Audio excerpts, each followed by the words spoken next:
اعوذ باللہ من الشیطان الرجیم، بسم اللہ الرحمن الرحیم۔ میمونہ کی ڈائری کے معزز ناظرین اور سامعین، السلام علیکم۔ محترم ناظرین، تاریخ میں بہت سارے ایسے ہزاروں واقعات ملتے ہیں جن میں انسانی آنکھ کی تخریبی یا منفی اثرات کا ذکر ملتا ہے۔ انسانی آنکھ سے خارج ہونے والی منفی قوت یا منفی شعاؤں میں یہ اثر ہے کہ وہ کسی کی زندگی میں مشکلات لانے کا سبب بنتی ہیں۔ انسانی آنکھ سے جب یہ منفی قوت خارج ہوتی ہے تو اسے عام اصطلاح میں نظر بد کہا جاتا ہے۔ نظر بد کی وجہ سے کوئی بھی انسان بیمار پڑ سکتا ہے، اور اس نظر بد کی وجہ سے ایک خوش قسمت انسان دنیا کے بدقسمت انسانوں میں شامل ہو جاتا ہے۔ بعض اوقات سامنے آنے سے نظر بد نہیں لگتی، بعض اوقات تصویروں سے بھی نظر لگتی ہے۔ آج کل اگر غور کریں تو یہ رواج عام ہو چکا ہے، شادی ہوئی تو شادی کی تصویریں Facebook, Instagram, Twitter, WhatsApp status پر ڈال دیں۔ پوری دنیا دیکھ رہی ہے، اور کون کس نظر سے دیکھ رہا ہے، کس نیت سے دیکھ رہا ہے، یہ آپ نہیں جانتے۔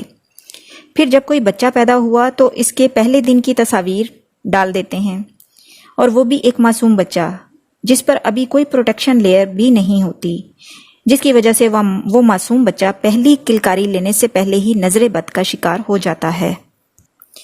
بعض اوقات محبت، اپنائیت کی نظر بھی لگ جاتی ہے۔ ضروری نہیں کہ حسد یا نفرت یا پھر دشمنی کی نظر لگے، بلکہ خوشی اور تعجب کی نظر بھی لگ سکتی ہے۔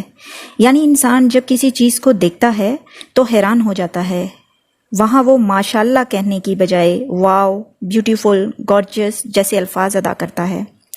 اسی بنا پر ہمارے دین میں کوئی بھی بہترین یا جاندار چیز کو دیکھ کر ماشاءاللہ کہنے کا حکم ہے، کیونکہ ان الفاظ کے کہہ دینے سے نظر بد کے اثرات زائل ہو جاتے ہیں۔ اسی لیے بعض اوقات ماں کی نظر بھی بچے کو لگ جاتی ہے، حالانکہ وہ حسد کی نظر سے نہیں، پیار کی نظر سے اپنے بچے کو دیکھتی ہے۔ آپ نے اکثر دیکھا ہوگا رکشے کے پیچھے، بس کے پیچھے یا گدا گاڑی کے پیچھے لکھا ہوتا ہے حسد کرنے والے کا منہ کالا، جبکہ کسی نے فراری یا لینڈ کروزر پر نہیں لکھا ہوتا۔ کچھ لوگوں نے تو جوتے لٹکائے ہوتے ہیں، کالے پراندے باندھے ہوتے ہیں، کسی نے ہنڈیا کو کالا کر کے الٹا لٹکایا ہوتا ہے، مگر یہ سب پروٹیکٹ نہیں کرتی۔ کچھ لوگ کالا تل لگا لیتے ہیں، یہ سب کرنا بے سود ہے۔ نظر بد لگنا برحق ہے۔ نظر بد کو ایک تیر کہا گیا ہے۔ جس طرح فزیکل تیر ہوتے ہیں، اسی طرح جس کی نگاہ میں حسد اور دل میں بغض اور شر ہوتا ہے تو اس کی نگاہوں سے خاص قسم کی منفی ریز نکلتی ہیں، جو جا کر اس چیز پر اٹیک کرتی ہیں جس سے وہ حسد کر رہا ہوتا ہے۔ اگر محسود یعنی جس سے حسد کیا جا رہا ہو اس کی پروٹیکشن ہو چکی ہو نماز کے ذریعے، اذکار کے ذریعے، دعاؤں کے ذریعے، خاص طور پر معوذتین کے ذریعے یعنی 4 کل کے ذریعے، تو وہ نظر بد بے اثر ہو کر واپس لوٹتی ہے۔ اس کے برعکس اگر پروٹیکشن نہیں ہوئی تو وہ نظر بد کا شکار ہو جاتا ہے۔ نبی پاک صلی اللہ علیہ وآلہ وسلم کا فرمان ہے، ہر نعمت والے سے حسد کیا جاتا ہے، اس لیے جب تم اپنے منصوبے بناؤ تو اسے راس میں رکھ کر بناؤ، نہ کہ پوری دنیا میں اس کی شہرت کرنے لگو، کیونکہ منصوبہ مکمل ہونے کے بعد تو سب کے سامنے آ ہی جاتا ہے۔ پھر اسی طرح حدیث مبارکہ سے یہ بھی پتہ چلتا ہے کہ حسد اور نظر بد ہر کسی کی موت کا سبب بھی بن سکتے ہیں۔ رسول اللہ صلی اللہ علیہ وآلہ وسلم نے فرمایا، اللہ کی قضاء اور قدر کے بعد نظر بد ہی میری امت کے اکثر لوگوں کی موت کا سبب بنتی ہے۔ انسانوں کے ساتھ جانوروں کی موت کا سبب بھی نظر بد بن سکتی ہے۔ رسول اللہ صلی اللہ علیہ وآلہ وسلم نے فرمایا، نظر بد آدمی کو قبر میں اور اونٹ کو ہانڈی میں پہنچا دیتی ہے۔ یہاں آپ سب کو یہ بھی بتاتی چلوں کہ انسانوں کے ساتھ ساتھ جنات کی نظر بھی لگتی ہے، اور جنات کی نظر انسان کی نظر سے کہیں زیادہ سخت ہوتی ہے۔ جیسا کہ پہلے عرض کیا کہ نظر حسد یا دشمنی سے ہی نہیں، خوشی سے بھی لگ سکتی ہے۔ کبھی وہ کسی نیک آدمی کی طرف سے بھی ہو سکتی ہے، یعنی نیک آدمی کسی نیک آدمی کی نیکی پر خوش ہو رہا ہے، اس پر بھی نظر لگ سکتی ہے۔ اسی لیے جب کسی کی خوشی یا نیکی دیکھیں تو فوراً برکت کی دعا دیں کہ اللہ ان کو برکت دے۔ ہم جب کسی کی شادی پر جاتے ہیں تو مبارک دیتے ہیں، کسی کے ہاں بچہ پیدا ہوا تو مبارک دیتے ہیں، کوئی حج یا عمرہ کرنے جاتا ہے یا واپس آتا ہے تو مبارک دیتے ہیں، کوئی نیا گھر بناتا ہے تو مبارک دیتے ہیں، کیونکہ ہمارے دین میں مبارک دینے کا کانسیپٹ ہی اسی لیے ہے کہ ہم ان کو خیر و برکت کی دعا دیتے ہیں۔ ریس کا کانسیپٹ تو ہر کسی کو سمجھ جاتا ہے، مائکرو ویو اوون میں کیا ہے، ریز ہی ہیں جو کھانے کو پکا کر گلا کر جلا دیتی ہیں۔ مائکرو ویو اوون میں آگ تو نہیں ہوتی۔ جس طرح نان لیونگ تھنگس سے ریز نکلتی ہیں تو لیونگ تھنگس کے اندر سے بھی نکل سکتی ہیں، مگر یہ بات یاد رکھیے جو ہوتا ہے اللہ کے حکم سے ہوتا ہے، یعنی اس بندے کے اندر کوئی طاقت نہیں کہ کوئی کہے کہ میں فلاں کو نظر لگانے لگا ہوں تو وہ نہیں لگا سکتا۔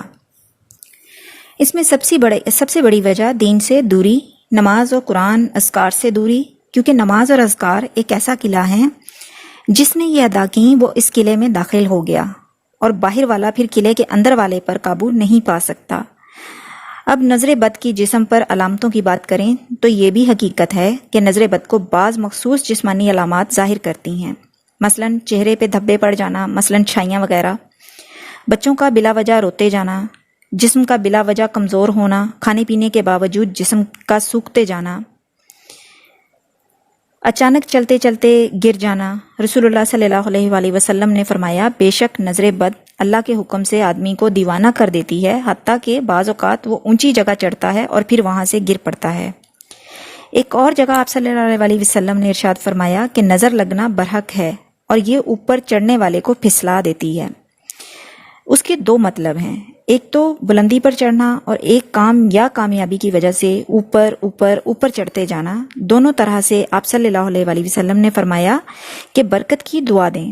اسی طرح بعض اوقات سر درد شروع ہو جاتا ہے، بعض اوقات جسم کے کسی ایک حصے میں شدید درد اٹھ جاتا ہے۔ قرآن پڑھتے وقت یا سنتے وقت جمائیاں بہت آتی ہیں کہ قرآن پڑھنا ہی مشکل ہو جاتا ہے، یہ بھی نظر بد کی وجہ سے ہوتا ہے۔ بعض اوقات ذہن کند ہو جاتا ہے جس کی وجہ سے کوئی بات سمجھ نہیں آتی، بعض اوقات کوشش کے باوجود سبق یاد نہ ہونا، حافظہ کمزور ہو جانا، کسی چیز کو کھانے کو دل نہ کرنا، بھوک کا مر جانا، کبھی پسینہ بہت زیادہ آنے لگتا ہے اور پسینے سے عجیب قسم کی سمیل آنا شروع ہو جاتی ہے۔ نیند کا معنی لیٹ کر بھی جاگے اور سوئے کی کیفیت ہونا، بلا وجہ سونے کو دل چاہنا،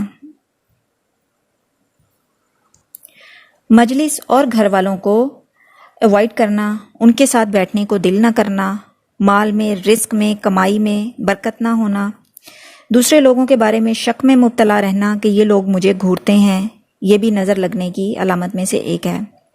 اب سوال یہ پیدا ہوتا ہے کہ کیا نظر سے بچنا ممکن ہے؟ تو جی ہاں، بالکل ممکن ہے۔ سب سے پہلے تو اللہ پر بھروسہ کریں کہ کوئی مجھے اس وقت تک نقصان نہیں دے سکتا جب تک اللہ نہ چاہے۔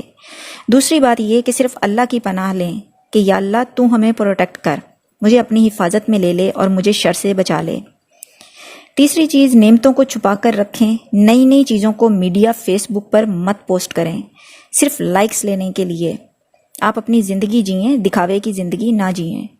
کوئی بھی چیز اچھی لگے تو ماشاء اللہ لا قوت الا باللہ ہی پڑھیں، چیز کے علاوہ کچھ اور اچھا لگے تو تبارک اللہ ہی فی پڑھیں۔